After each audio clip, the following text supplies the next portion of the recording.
इस रैली का, हमारे कोलकाता आने का और बंगाल में संयुक्त किसान मोर्चा की दखल का केवल और केवल एक उद्देश्य है, और वो है कि बंगाल में होने वाले विधानसभा चुनाव में बीजेपी को सबक सिखा।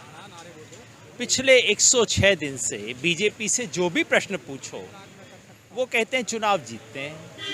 उनसे पूछिए संवैधानिक है असंवैधानिक है, कहते हैं लोकसभा में हमारी सीटें।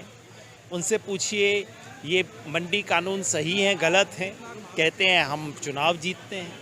तो जो पार्टी सिर्फ और सिर्फ चुनाव की बात करती है उसको उसी भाषा में जवाब दे, क्योंकि ये केवल वोट की भाषा समझते हैं, केवल इलेक्शन की सीट की भाषा समझते हैं।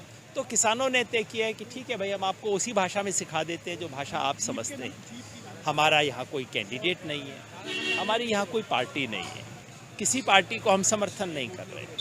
हम सिर्फ ये कह रहे हैं कि किसानों को बेइज्जत करने वाली, किसानों पे दमन करने वाली, किसानों को गाली सुनाने वाली इस पार्टी को सजा दीजिए। कैसे देनी है ये वोटर तय कर देंगे, क्योंकि एक बार सजा देंगे तो फिर सरकार को मजबूर होना पड़ेगा किसानों की बात मानने के लिए। तो बस केवल ये दबाव बनाने के लिए हम बंगाल में आए। तो सर, ये बंगाल चुनाव का इसका किस तरीके से संबंध है और इसमें क्या बंगाल चुनाव के ऊपर जो असर पड़ेगा उसका क्या इम्पैक्ट पड़ेगा फिर इस किसान आंदोलन को लेकर?